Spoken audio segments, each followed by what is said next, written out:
जय हिंद भैया। जय हिंद भैया, बताइए। मेरा प्रश्न ये था कि हम भूत और भविष्य की पर्याय को कैसे जानते हैं, क्योंकि जो भूत की पर्याय है उनका उन पर्याय के प्रमित गुण की पर्याय नष्ट हो चुकी है। तो हम उस पर्याय को जानते कैसे, क्योंकि वो प्रमित गुण की पर्याय नष्ट हो गई है ना। नष्ट होने का मतलब क्या होता है? नष्ट होने का मतलब होता है वर्तमान में नहीं होना। ठीक है ना?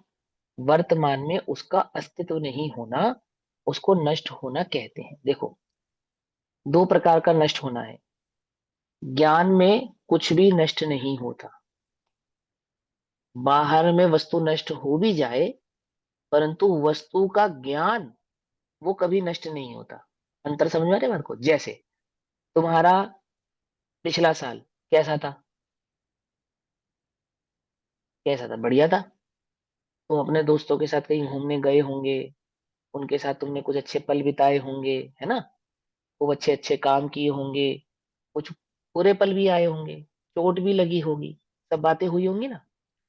तो जो चोट लगी थी वो ठीक हो गई, जो अच्छे पल थे वो बीत गए। लेकिन क्या वो सब भाव वर्तमान में है? जो बीता हुआ कल है वो आज है कि नहीं? वो तो नष्ट हो चुका है। लेकिन आपके ज्ञान में है। ज्ञान में है।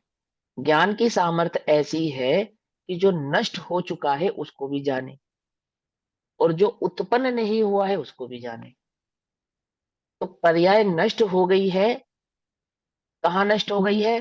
कि वो जब जिस समय में थी उस समय में वह अब नष्ट हो चुकी है, वर्तमान में नहीं है, नष्ट हो चुकी है। लेकिन ज्ञान की शक्ति कैसी है? कि जो नष्ट हो चुका है ऐसे भाव को भी जानता है, और जो अभी हुआ नहीं है उसको भी जानता है। ये ज्ञान की सामर्थ्य है।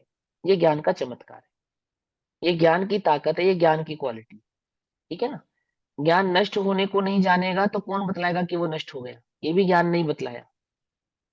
तुम्हें पता है ना, ये तुम्हारा ज्ञान ही तो जानता है कि जो कल जा चुका है वो आज नहीं है। ये किसको पता है?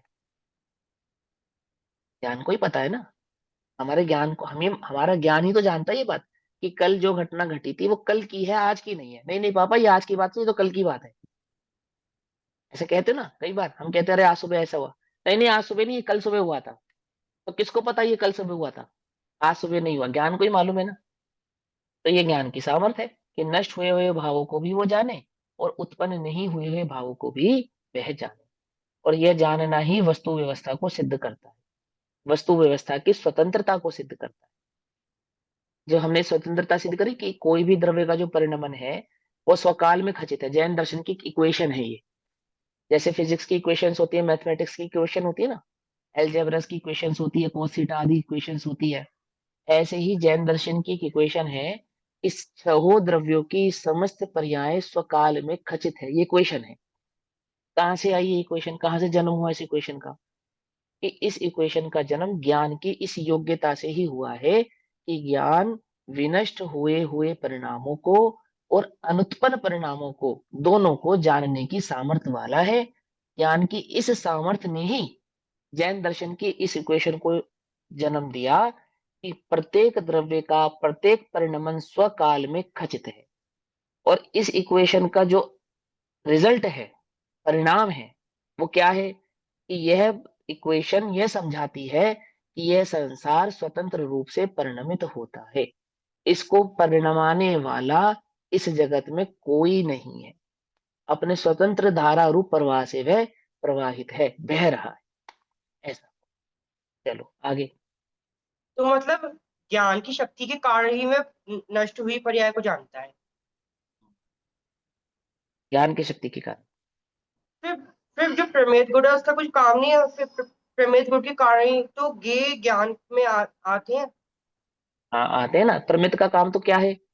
प्रमित गुण थोड़ी नष्ट हो गया। नहीं, उसकी प्रमित गुण पर्याय। थोड़ी नष्ट हो। हाँ, और वो पर्याय तो नष्ट होने वाली ही है। वो तो स्वाभाविक नष्ट होने वाली है। और पर्याय नष्ट होती है ये हमें कैसे मालूम चला? ज्ञान को कैसे मालूम चला कि पर्याय नष्ट होती है? क्योंकि पर्याय में प्रमित भाव था। तभी तो ज्ञान के विषय में प्रमित का मतलब क्या होता है? प्रमित गुण का क्या काम होता है ये बताओ, उसकी परिभाषा बताओ। जिस शक्ति के निमित्त से द्रव्य किसी न किसी के ज्ञान का विषय बने, वह प्रमित गुण। Very good. तो पर्याय में परमित नहीं होता तो पर्याय के स्वरूप को ज्ञान जान पाता? नहीं जान। नहीं जान पाता।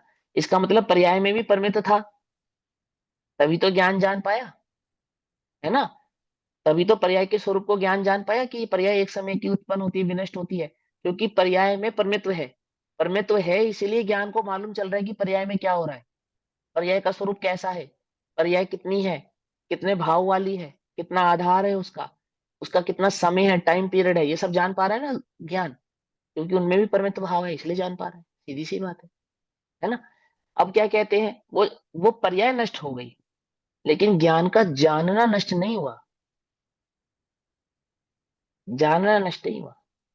जानना तो कैसा है, एक अखंड धारा प्रभाव भाव रूप वाला है। ठीक है ना? ऐसा है। और समझ में आई बात, नहीं समझ में आई?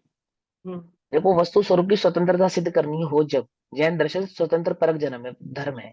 वस्तु स्वरूप की स्वतंत्रता को सिद्ध करने वाला धर्म है ना? बहुत अच्छी बात है। तुम्हारी उम्र कितनी है? 14। 14 साल की उम्र में तुम इतना बढ़िया प्रश्न पूछ रहे हो, है ना? बहुत खुशी की बात है भाई, मुझे तो बहुत अंतर में तो मुझे बहुत आनंद आ रहा है इस बात का। ऐसे ही स्वाध्याय करना भैया। देखो सुनो, एक द्रव्य दूसरे द्रव्य का कर्ता नहीं है, ये तो बहुत स्थूल बात है। एक पर्याय दूसरी पर्याय की कर्ता नहीं है, ये समझना है मूल तो। समझे नहीं समझे? ये तो बहुत मोटी बात है कि ये आंख इस आंख का काम नहीं करेगी, ये कान इस कान का काम नहीं करेगा, बहुत, ये हाथ इस हाथ का काम नहीं करेगा, ये तो बहुत मोटी बात है। शक्कर नमक का काम नहीं करेगी, नमक शक्कर का काम नहीं करेगी, पानी दूध का काम नहीं करेगा। कितनी कितनी मोटी बात है। लेकिन दूध की ही पर्याय, एक पर्याय दूसरी पर्याय का काम नहीं करेगी, ये समझाना है। पनीर बनता है, पनीर दूध का बनता है ना? बनता है या नहीं बनता है? पानी का नहीं हम्म। बनता ना? लेकिन दूध के कारण नहीं बनता, ये समझाना है जैन दर्शन को तो। क्या समझे? नहीं समझे? जैन दर्शन को तो ये समझाना है कि दूध पनीर बना है, पर दूध के कारण नहीं बना है, दूध की पर्याय के कारण पनीर की पर्याय उत्पन्न नहीं हुई है, ये समझाना है। ये स्वतंत्रता समझानी है। इसको समझने के लिए बुद्धि, इसको समझने के लिए सूक्ष्मता, उपयोग की स्थिरता और अकल चाहिए। आई बात समझ में? सारा जगत क्या कहता है? पनीर से, दूध से पनीर बनता है, दूध से दही बनता है। जैन दर्शन कहता है कि दूध से दही बनता है पर दूध के कारण नहीं बनता है। दूध की पर्याय ने दही की पर्याय को जन्म नहीं दिया, दूध की पर्याय ने पनीर की पर्याय को जन्म नहीं दिया। ये स्वतंत्रता समझानी है। और ये स्वतंत्रता बिना ज्ञान के समझाई नहीं जा सकती। किसकी पर्याय के ज्ञान के बिना? पर्याय के स्वभाव के ज्ञान के बिना पर्यायों की इन स्वतंत्रता को समझाना अशक्य है, समझाया ही नहीं जा सकता। और वो जो सर्वज्ञता का कॉन्सेप्ट है ना, सर्वज्ञता का कॉन्सेप्ट, वो पूरा का पूरा जीरो हो जाएगा। कब जीरो हो जाएगा? कि विनष्ट हुई पर्याय अगर विनष्ट हो चुकी हैं तो जानने में कैसे आती हैं? जो मिट चुका है वो जाना कैसे जाता है? तो ये समझाया जाता है कि ज्ञान में कुछ नहीं मिटता। ज्ञान की ये सामर्थ्य है कि वह समस्त भावों को, विनष्ट हुई हुई पर्यायों को भी और अनुत्पन्न पर्यायों को भी वर्तमान में जानने की योग्यता रखता है। ज्ञान में कुछ भी मिटता नहीं है, ज्ञान नित्य है। और ज्ञान का जो ज्ञाकार है, यानी जानना है, वह भी नित्य है। तो एक अपेक्षा से वस्तु कैसी हुई? एक अपेक्षा से पर्याय अनित्य होती हुई भी नित्य है। मालूम? अनित्य होती हुई भी नित्य मतलब विनष्ट होने वाली पर्याय भी विनष्ट नहीं हुई है, और अनुत्पन्न पर्याय भी उत्पन्न हो चुकी है। ये किसने बताया? ये ज्ञान ने बताया। बोले कहाँ है? जो मिट गया वो कहाँ है? बोले ज्ञान में है। और जो अभी तक बना ही नहीं, उत्पन्न ही नहीं हुआ, वो कहाँ है? बोले वो भी ज्ञान में है। और ज्ञान में इस होने का नाम ही युगपथ ऐसा है। एक साथ। आई बात समझ में? एक साथ ऐसा है। आई बात समझ में? नहीं समझ में? जब भगवान हम्म। महावीर स्वामी हुए तो उस समय भगवान आदिनाथ थे या नहीं थे? थे। कहाँ थे?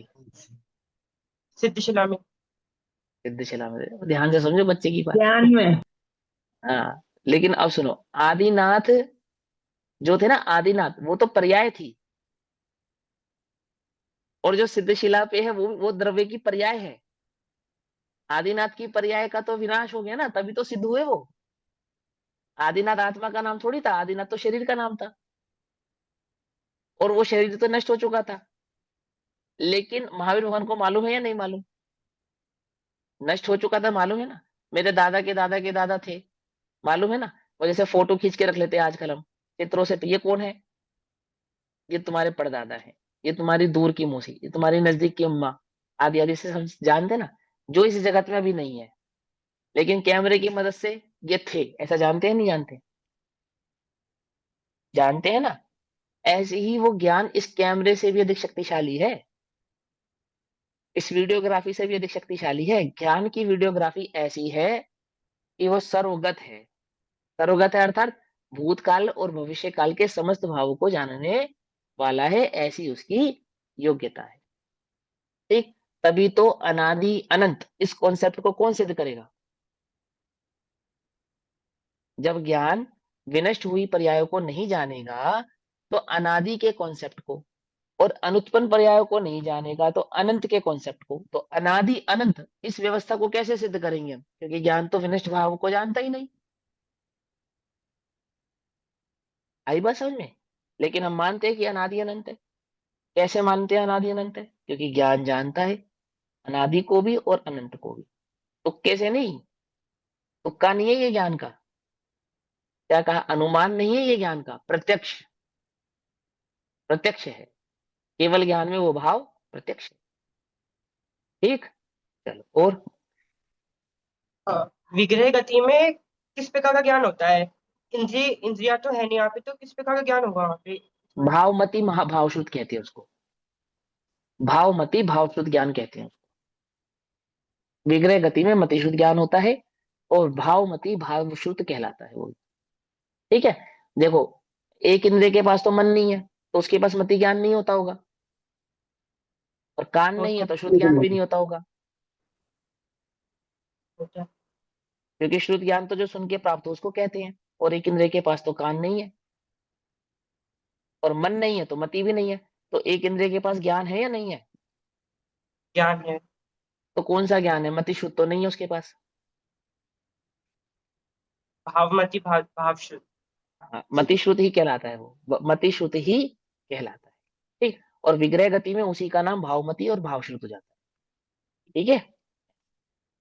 और ऐसे बस। तो ठीक है भैया, जय जिनेन्द्र। जय बहुत बढ़िया। जय